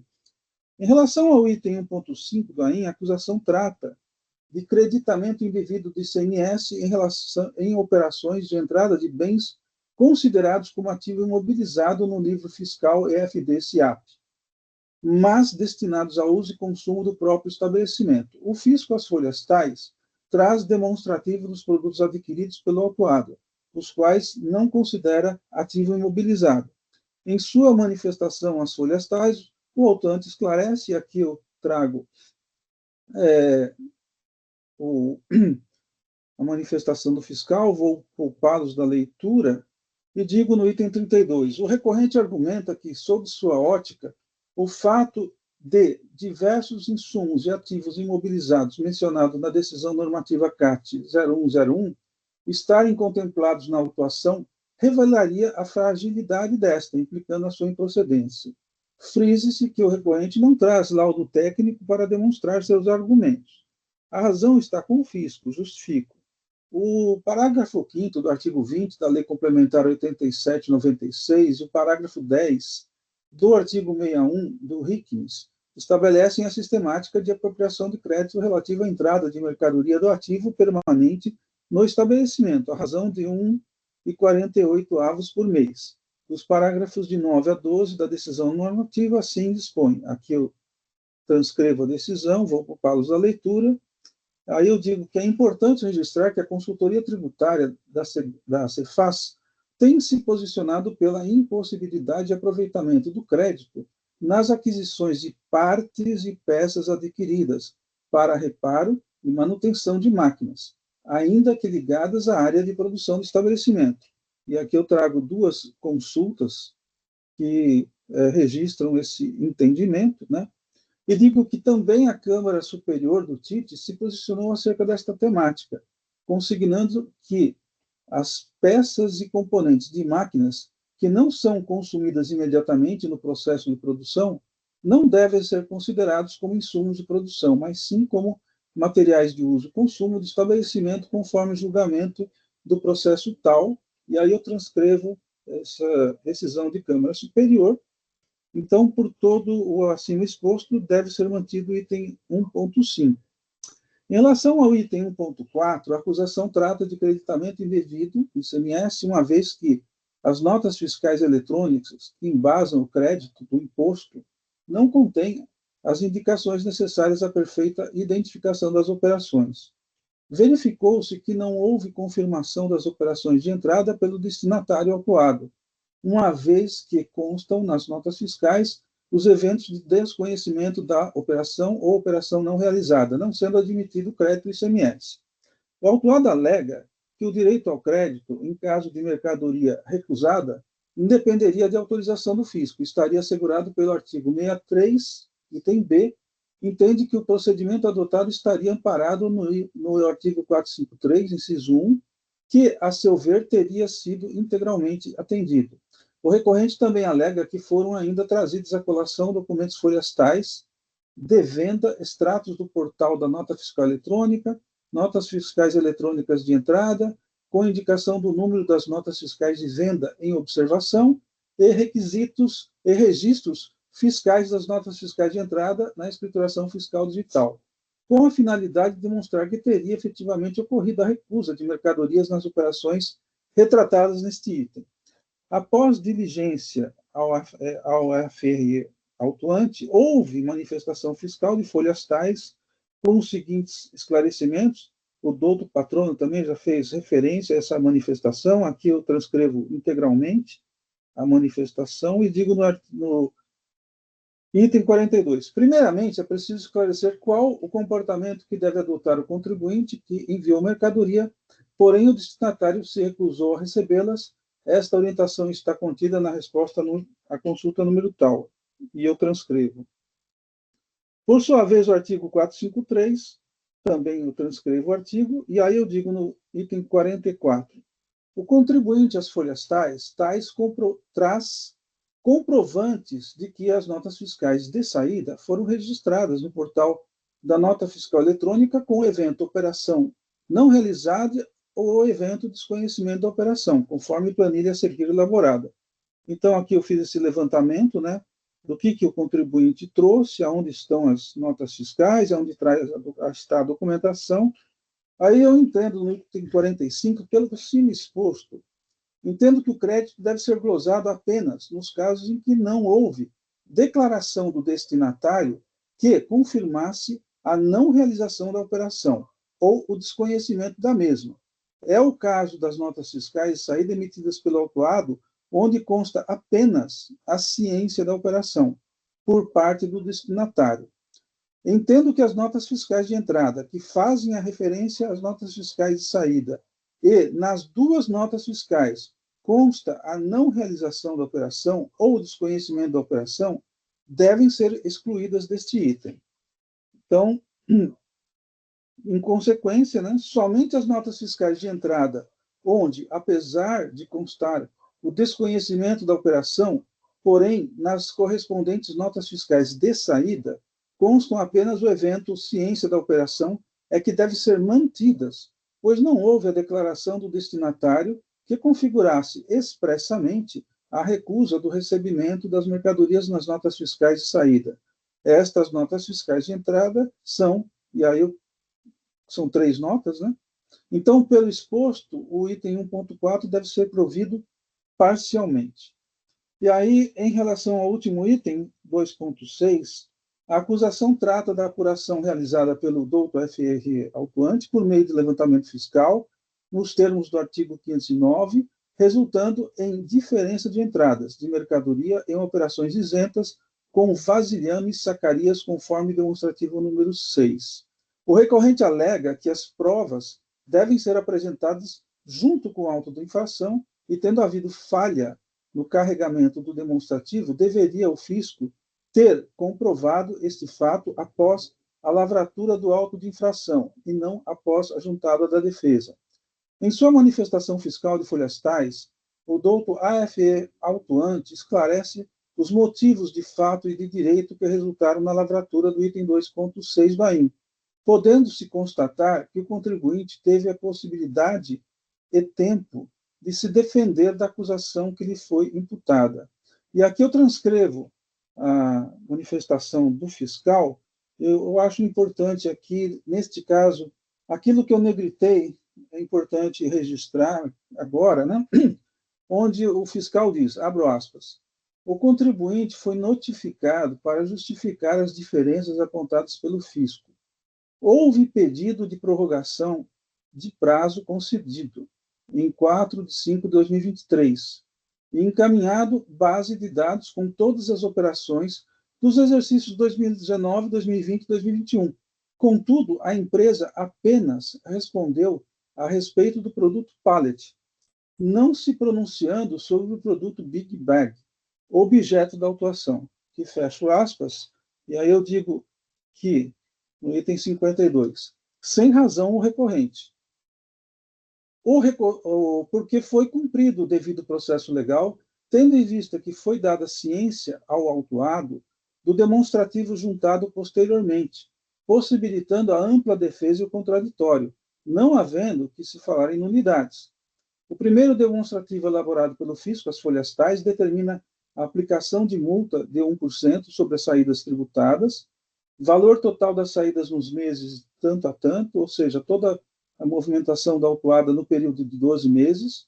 No caso de infrações em que não há incidência do imposto, conforme prescreve o artigo 85A, já o segundo demonstrativo, folhas tais, contempla as saídas de Big Bag, no período tal, em operações sob o CFOP 5921, 6921, devolução, sacaria ou vasilhame, operações isentas que se encontram albergadas pelo artigo 82 do anexo 1 do RICNIS, tendo sido aplicada a penalidade prescrita na linha A, inciso 11, artigo 85 da lei. O artigo 14 da Lei 13.457 e seus parágrafos assim determinam, e aí vou poupá-los da leitura, e eu digo então no item 55, o órgão de julgamento, no uso de suas atribuições, encaminhara os autos em diligência à origem, para que fosse realizada a juntada de demonstrativo, em estrita obediência ao disposto no artigo 14 acima transcrito, bem como de seus parágrafos. Assim, não se vislumbra qualquer irregularidade, vício ou afronta aos princípios do devido processo legal, contraditório e ampla defesa, como alegado pela recorrente. Em relação ao pedido de redução/relevação da multa aplicada no item 2.6 do AIM, nos termos do artigo 527-A, verifico que os requisitos objetivos estão presentes, ou seja, a infração não foi cometida com dolo, fraude ou simulação, e o item 2.6 não requer pagamento do imposto. No entanto, os elementos subjetivos não caracterizam circunstâncias atenuantes que poderiam justificar a redução da multa aplicada, pois o contribuinte, como apontado pela douta DRF, as folhas tais, é uma empresa de grande porte econômico, de capital social da ordem de 8 bilhões de reais e com extensa lista de antecedentes fiscais desaboradores, conforme folhas tais. Ademais, como circunstância agravante que justifica a não redução da penalidade é o fato de o contribuinte não ter atendido à notificação do fisco, conforme acima explicitado. No mesmo sentido, tem decidido esse egrégio TIT, conforme decisões abaixo ementadas, né? Então, eu trouxe duas decisões, né? De forma que, pelo acima exposto, foi mantido o item 2.6, sem redução da multa aplicada e mantida no AIM exordial. Rejeito o pedido do contribuinte no sentido da redução das multas aplicadas, vez que essa possuiria caráter confiscatório, situação vedada pelo artigo 154 da Constituição Federal, e justifico. A jurisprudência deste egrégio TIT tem se manifestado em relação a questionamentos sobre o não confisco, no sentido de que as multas previstas na legislação do ICMS do Estado de São Paulo são aplicadas em conformidade com a legislação vigente e guardam proporcionalidade com os danos causados ao Estado pelo descumprimento das obrigações tributárias, não podendo ser afastadas pelo julgador, a não ser nas hipóteses previstas no artigo 28 da Lei Estadual número 13.457, de 2009. Eu rejeito as alegações do contribuinte contra a atualização do valor básico da multa. A questão já está pacificada neste egrégio TIT, pela edição da súmula 13 de 2018. Aí eu transcrevo a súmula e concluo. Por todo exposto, conheço do recurso ordinário interposto pelo contribuinte e dou-lhe parcial provimento para reduzir o item 1.4 e, no mais, devendo ser mantida a decisão recorrida. É o voto que respeitosamente apresento a meus pares e, com isso, eu coloco o processo em discussão. Eu parabenizo o doutor Marco pelo voto, é um voto extenso, extremamente detalhado e deve ter dado bastante trabalho, especialmente em relação à elaboração da tabela.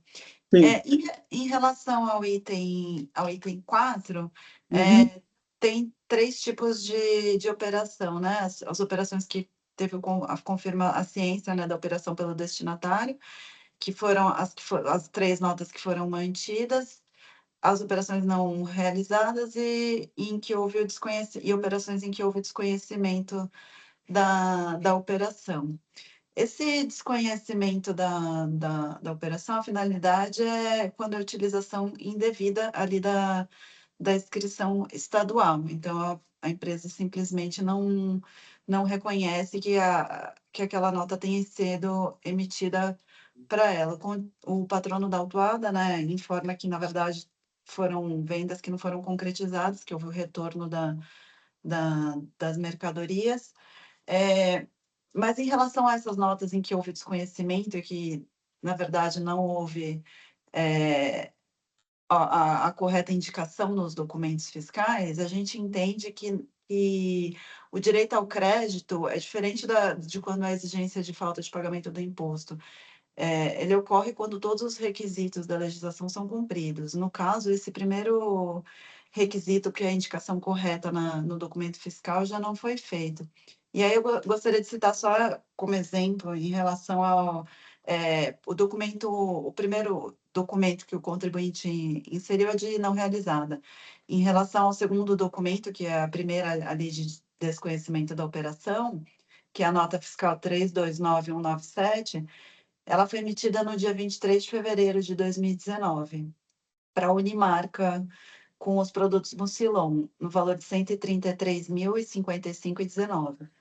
E aí o evento de desconhecimento da operação ocorreu no dia 1 do 3, e a razão foi faturamento não autorizado. E a nota fiscal de entrada, né, supostamente considerando o retorno dessas mercadorias em que houve a recusa, 331399 foi emitida no dia 25 do 3. Na verdade, ali mais de um mês depois da emissão da nota fiscal de saída das mercadorias, sendo que, na verdade, não é que houve a devolução das mercadorias, né? Como informou o patrono da Atuada, foi a recusa das mercadorias. Então, elas não chegaram a ser recebidas ali pelo destinatário, né? Se foi recusa, não teve o recebimento pelo destinatário. E essa nota foi emitida somente um mês depois, ainda com desconhecimento da operação. E na nota fiscal de devolução, o motivo não foi faturamento não autorizado, foi recall por qualidade de informações complementares. Consta essa informação.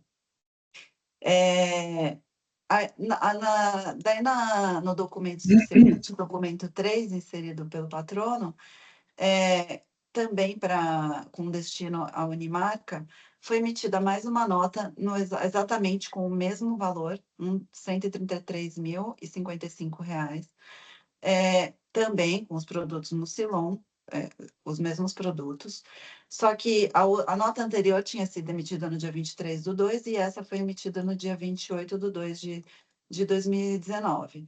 E, inicialmente, a justificativa é de operação não realizada, e esse evento foi vinculado no dia 29 do 3, e a justificativa foi quantidade fora da faixa de tolerância.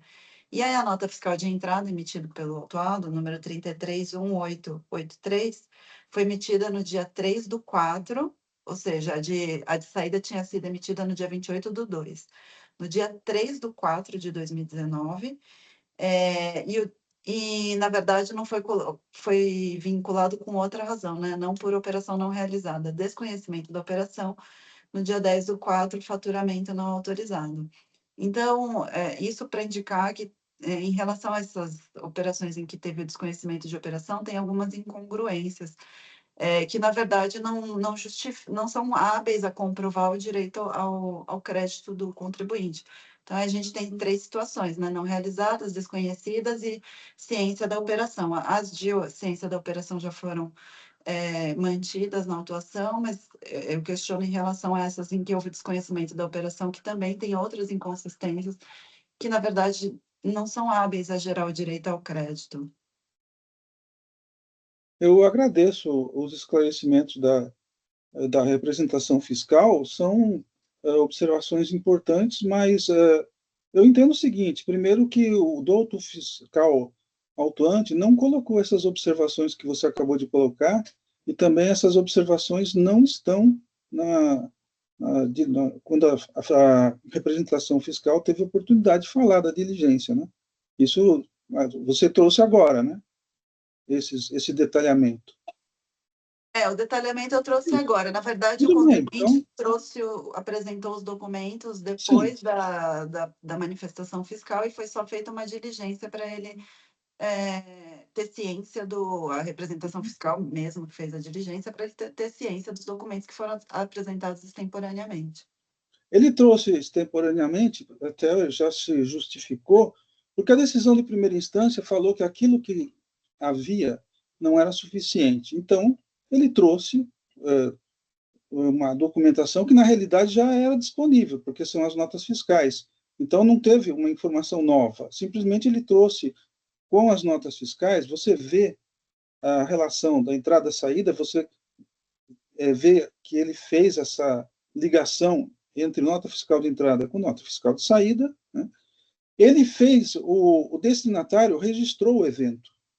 Então, apesar de eu entender que talvez a gente possa questionar o procedimento do contribuinte, mas no que você falou e na minha interpretação dos fatos, não há nenhuma demonstração de que a operação foi de devolução, foi de recusa.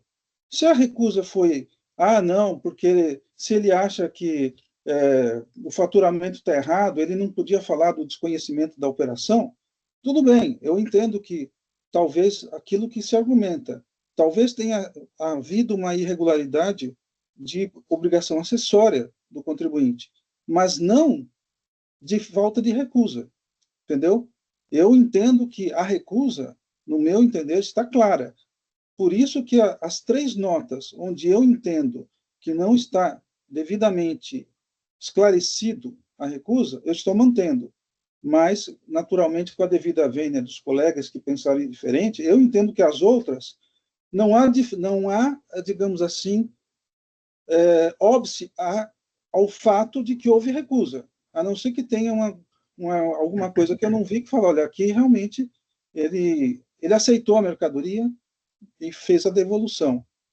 Esse ponto eu não vi. Eu estou vendo que apenas que ele recusou, e aí a recusa foi feita, está registrada, então eu aceito. E é nesse ponto. Esse detalhamento, demorou muito, tal, é uma operação interestadual, entendeu?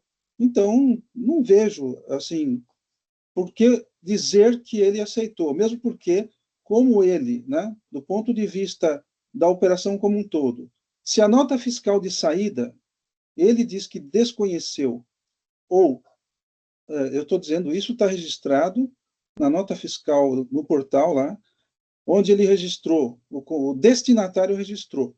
Então, não teria o menor sentido ele se creditar. Então, eu acho que esse é o ponto mais delicado, né? Eu vi, por exemplo, decisões aqui onde se aceitava uma declaração do destinatário de que não houve, de que houve a recusa e que não houve o creditamento. Aqui, a gente está falando tudo, digamos assim, em termos de nota fiscal eletrônica, o destinatário, devidamente certificado, ele declarou que não houve operação, ou seja, ele não recebeu. Se ele deveria, por exemplo, ao invés de colocar desconhecimento, colocar operação não realizada, é um argumento. Agora, mesmo que ele colocasse, então, desconhecimento, eu vou dizer que ele recebeu a mercadoria, esse que foi a minha dificuldade. Mas, de qualquer forma, é assim que eu entendo e respeitando os demais entendimentos dos colegas. Presidente, acho que é bastante claro, até porque a fonte de origem das informações são de 2 pessoas, né? A de saída, quem fala é o destinatário, ele fala as justificativas porque ele está rejeitando o documento, e a nota de entrada é emitida pela própria recorrente para justificar o retorno do seu estoque, né? Então, se o recorrente sente que, no caso dele, é um caso de recusa de faturamento e outro rejeita porque entendeu que a quantidade estava errada, isso aí é o subjetivo da nota. Mas, de fato, a operação não ocorre, né? E a gente não pode impor ao recorrente que siga exatamente o que o destinatário colocou, né? Eu acho que cabe a ele interpretar as razões da entrada da nota. Então, eu acho que a ponderação da Aline de não haver essa coexistência, mas são 2 operações diferentes. O que poderia seria o fisco questionar o destinatário, né, caso ele tenha preenchido errado e se creditado. Agora, como não teve creditamento, nada mais é de algo que sequer saiu, né? Ele ia sair e voltou. Então, acho que essa devolução estaria correta. Eu vou acompanhar o teu entendimento do relator. Se me permite, doutor Luiz, complementar a sua observação, né? Isso aí, no meu entender, é um caso de não só do. Veja bem, você teve o emitente, que tem a nota de saída que está registrada como, né, não realizado. O importante é assim, a operação não está confirmada. Segundo, teve um segundo, que é o destinatário, e terceiro é o sistema da nota fiscal eletrônica, que é um terceiro que ele está dizendo, olha, esse cara que disse aqui, ele está certificado. Inclusive, no meu entender, é um passo a mais daquilo que antigamente a gente aceitava, porque antigamente, quando era tudo em papel, o cara simplesmente, se ele colocasse as observações no CT, né, ou no DANF, na nota fiscal, voltava, já era suficiente. Assinava qualquer um lá. Essa não, eu entendo que houve, no meu entender, uma evolução, onde nós temos 3 verificações, onde o emitente está dizendo que não houve o destinatário e o portal está dizendo, olha, aqui quem falou isso está autenticado como destinatário. Essa é a minha interpretação. Só complementando. O importante é que o efeito é a rejeição do documento, né? Importa o motivo A, B, C, o destinatário rejeitou o documento, então a circulação não houve entrada no estabelecimento dele por rejeição, por qualquer que seja o motivo. E então, o fato gerador da saída do crédito, se recolhido, tem que ser retornado, porque não houve saída. Para mim é bastante claro.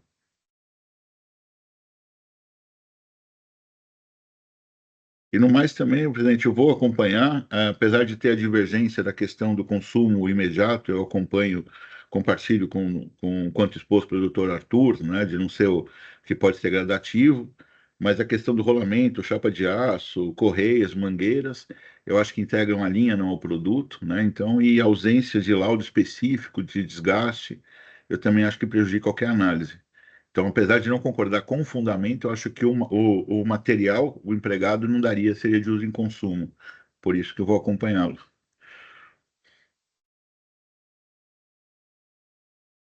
Presidente, queria tirar uma dúvida.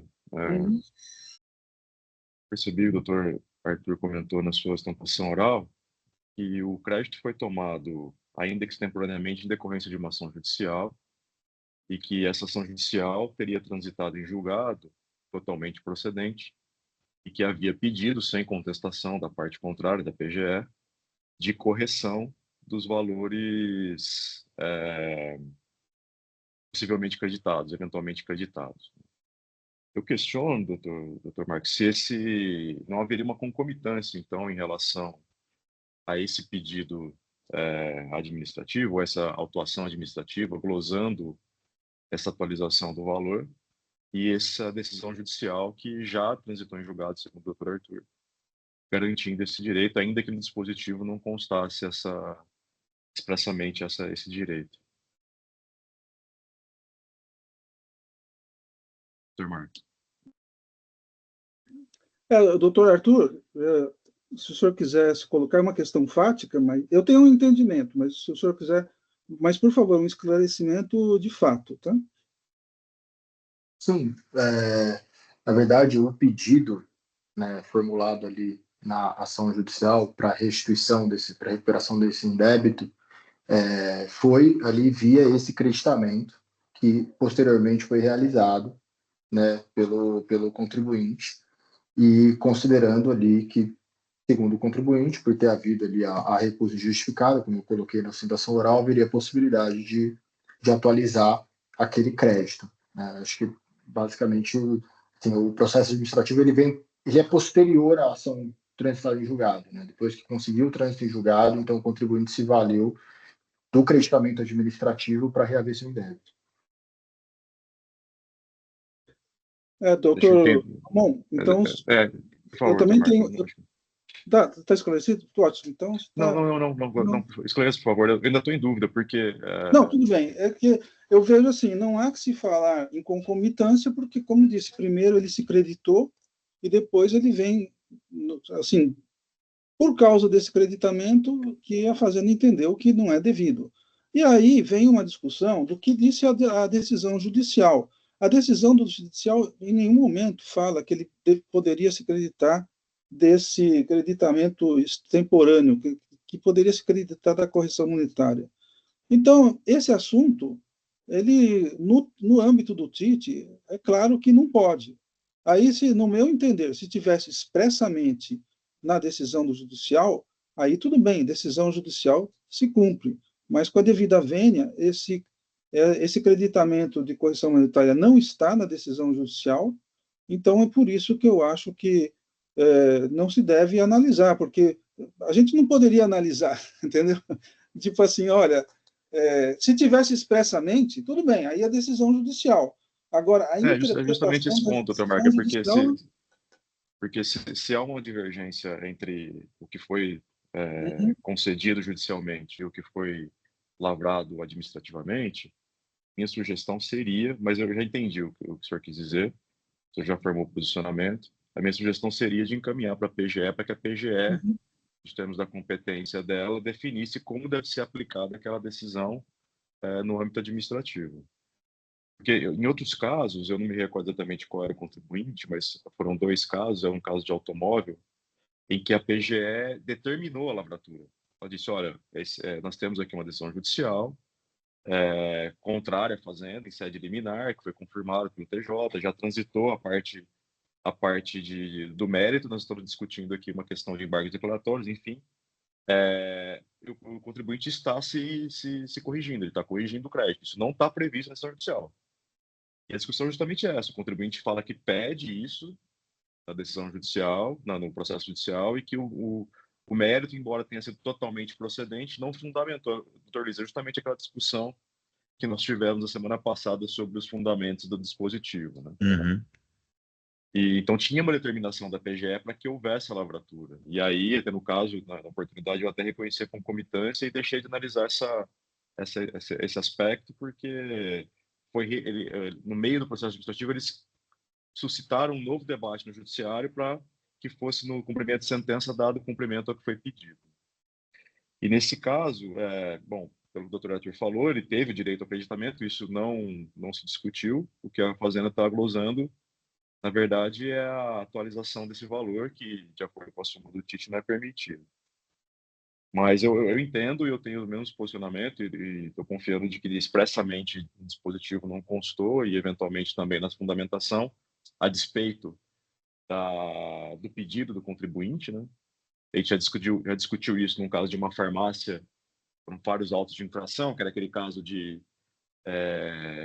exclusão de taxa de administração e juros, né, da base de cálculo do ICMS. Lá tinha outras questões, tinha a questão da superação, tinha a questão da alteração do regulamento jurídico, que entrou em substituição tributária, mas ainda assim eu defendi que, não havendo fundamentação para aquele dispositivo, ainda que totalmente procedente, para mim, ela é uma decisão infrapetita, então não estaria abarcada pelo dispositivo. Então, eu me dou por satisfeito, vou acompanhá-lo. Ok.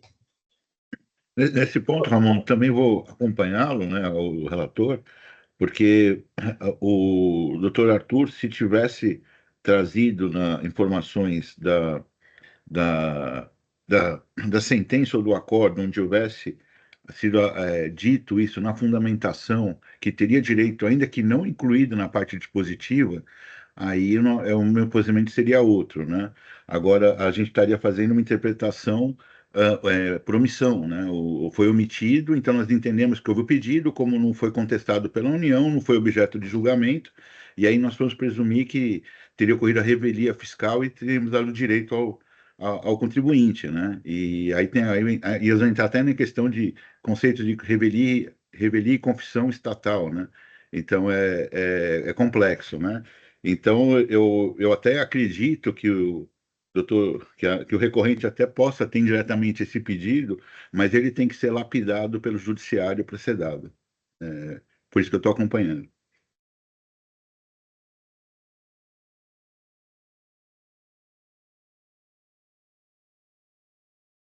Bom, se não houver mais manifestações, né, então eu vou aqui encerrar os debates.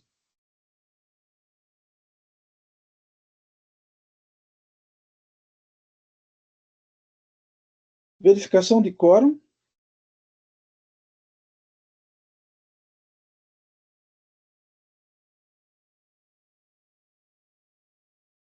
Votação iniciada.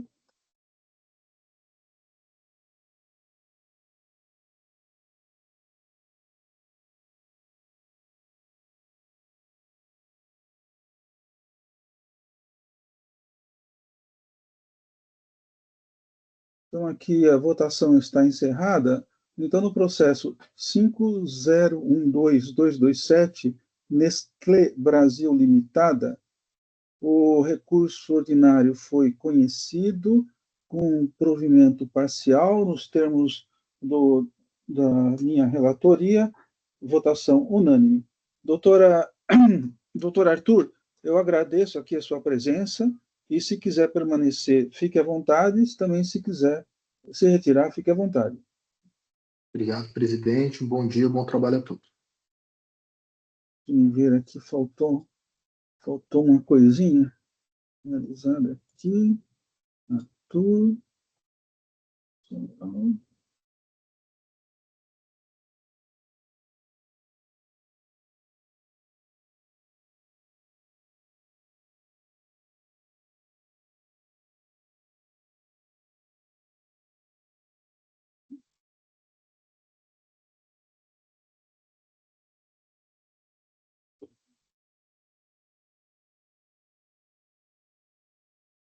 O último processo é o 5035648, Ipala Hidrogenação e Ingredientes Limitada, em recuperação judicial.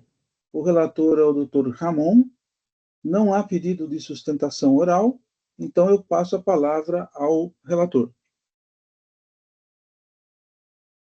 Obrigado, presidente. O processo já está disponível para leitura. É um caso composto de duas acusações. O primeiro item de crédito indevido referente à entrada de mercadorias de contribuinte declarado inapto, e o item 2 é de receber mercadorias acompanhada de documentação fiscal. Eu vou ao item 8 da decisão, e já entrando no mérito, discute a questão da boa-fé, né? Já é conhecimento de todos meu posicionamento com relação à boa-fé. Eu faço aqui uma digressão doutrinária legislativa referente à obrigação do contribuinte de verificar a regularidade fiscal do remetente da mercadoria, previsto no artigo 22A, no artigo 28, da legitimidade dessa obrigação acessória, do artigo 113 do CTN, artigo 96, da súmula 473, ou seja, da possibilidade da fiscalização da Secretaria da Fazenda rever as concessões de inscrições com efeitos ex-tunc, né? Eventualmente ex-nunc é depender da boa-fé do contribuinte. Aí, entrando na questão da boa-fé, analisando as provas, eu vou ao item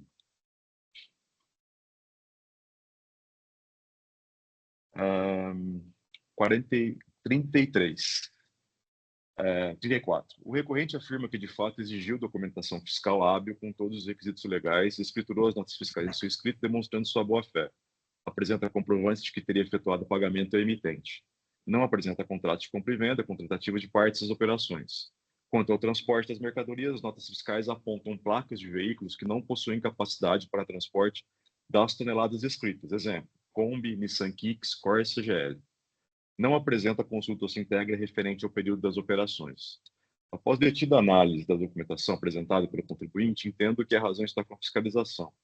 Tal entendimento está de acordo com a boa-fé objetiva consagrada no Código Civil, do qual se extrai que a conduta de boa-fé é aquela que exige uma conduta leal dos contratantes e que está relacionada com os deveres anexos ou laterais da conduta, que são íncitos a qualquer negócio jurídico.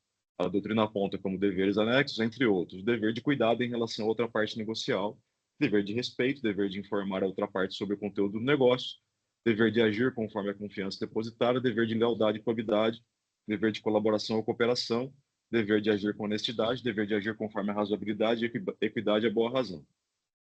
A recorrente afirma que efetuou pagamentos ao emitente de que a prova de tais pagamentos consta dos autos.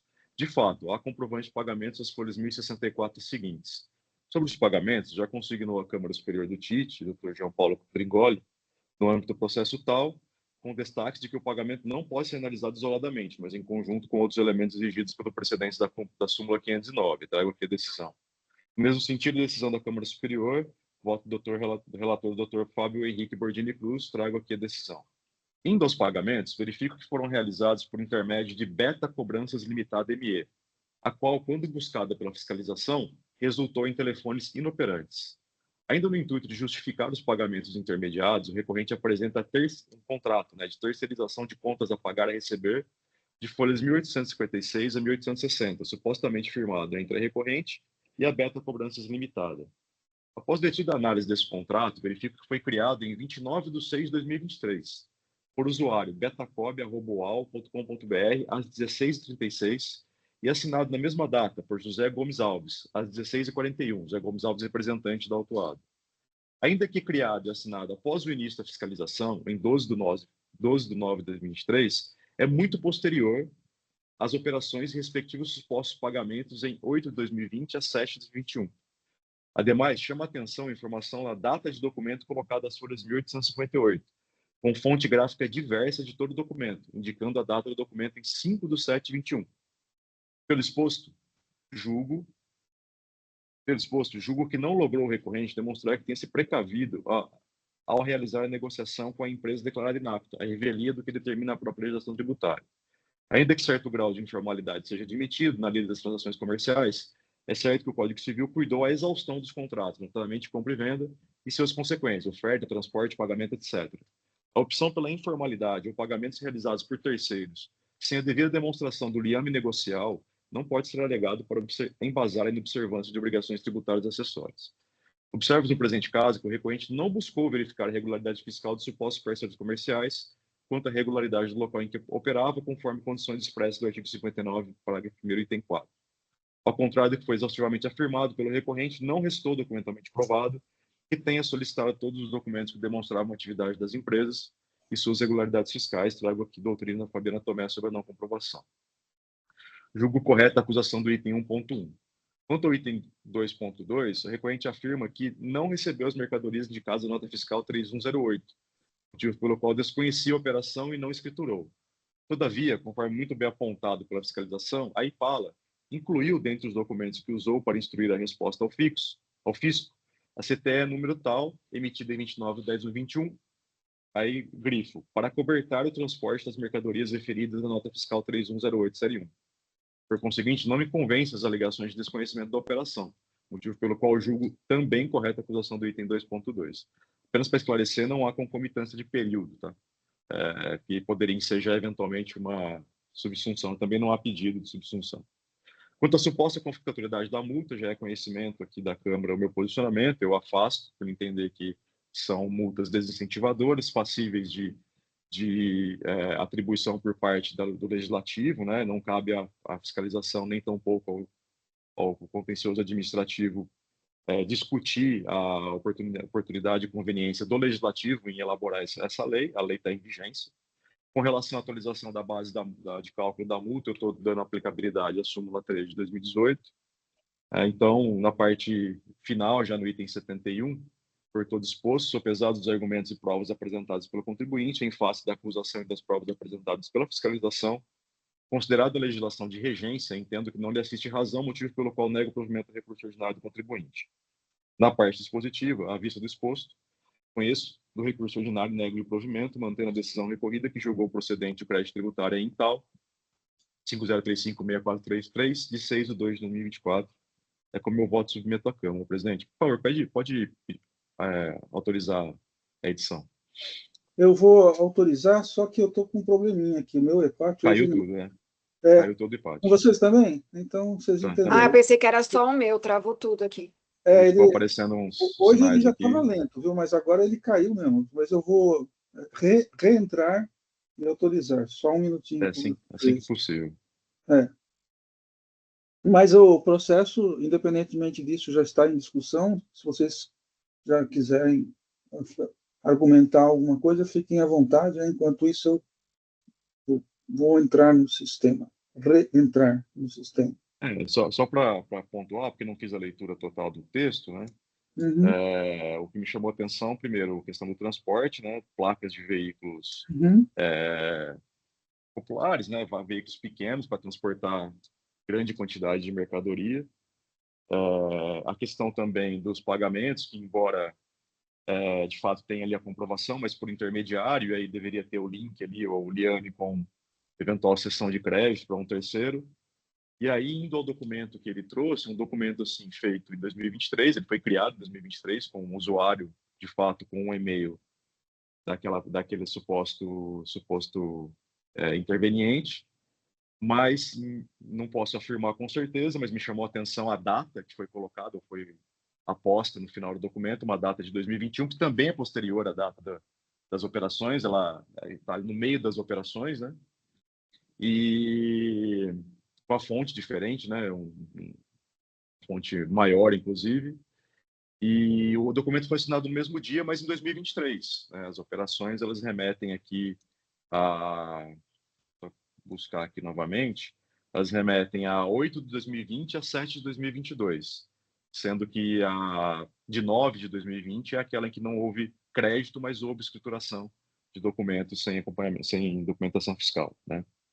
Então, muito depois, as operações, um eventual contrato aí de cessão de crédito, vamos dizer assim. Na verdade, administração de compra e venda, de recebíveis, etc. E sem assinatura, embora tenha sido criado supostamente pela interveniente. Então, isso me convenceu da inexistência da boa-fé no caso. Eu parabenizo aí o voto do relator, é bem extenso, bem detalhado, analisou pontos que eu acho importantes, neste caso, né? Eu já consegui entrar no sistema, está habilitada a edição e continuamos em debate no processo. O próprio e-mail utilizado do UOL, não ser institucional, já transpira, é verdade. Já transpira uma irregularidade. Ainda coloca o nome da empresa para induzir alguma, como se fosse algo institucional, né? @UOL pode ser criado por qualquer pessoa, né? Por cautela, e não trouxe aos autos porque não faz parte das provas, eu fui consultar essa empresa de interveniência de crédito, né? E de fato ela existe, é uma empresa antiga, né? É uma empresa de 96. Mas os endereços que constam do Google, né? Não fiz pesquisa institucional, fiz pesquisa no Google, não são os endereços que constam do documento, por exemplo, assinado.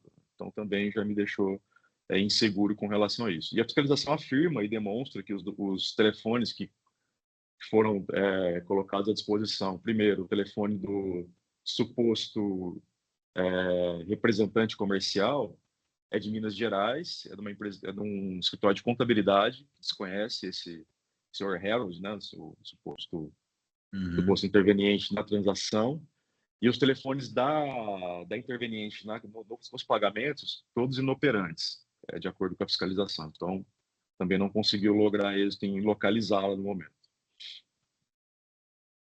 E também para boa-fé, eu vi que foi pesado aí, que não tinha nenhum contexto negocial propriamente dito, né? Tomada de preço, contrato, nem nada, né? Então, não, só o pagamento por si só não sustenta a boa-fé. Pois é. Não. De qualquer forma, doutor Ramon, agradeço de novo pela aula. Imagino. Está disponível, presidente, o voto. Sim, então, se não houver mais nenhuma manifestação, eu vou encerrar os debates, verificando o quórum.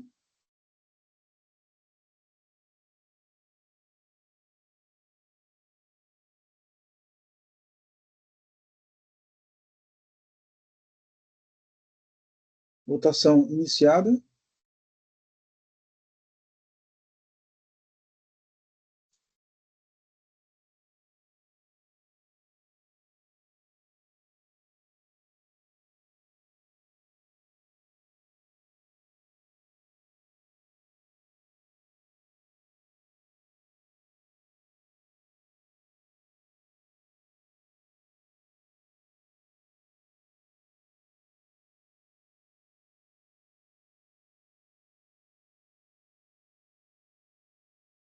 Votação encerrada. Então, no processo 5035-648, Ipala Hidrogenação e Ingredientes Limitada, em recuperação judicial, o recurso foi conhecido e não provido nos termos do relator, votação unânime, e com isso estou encerrando o julgamento.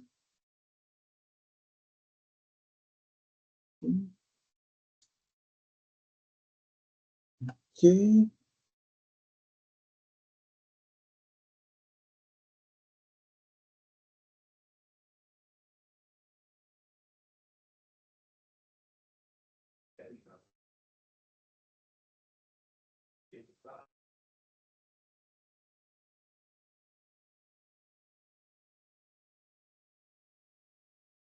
Com isso, então, eu declaro encerrada a sessão da 5ª Câmara Julgadora do dia 5 de junho de 2025. Peço ao Jailson, por favor, encerrar a gravação.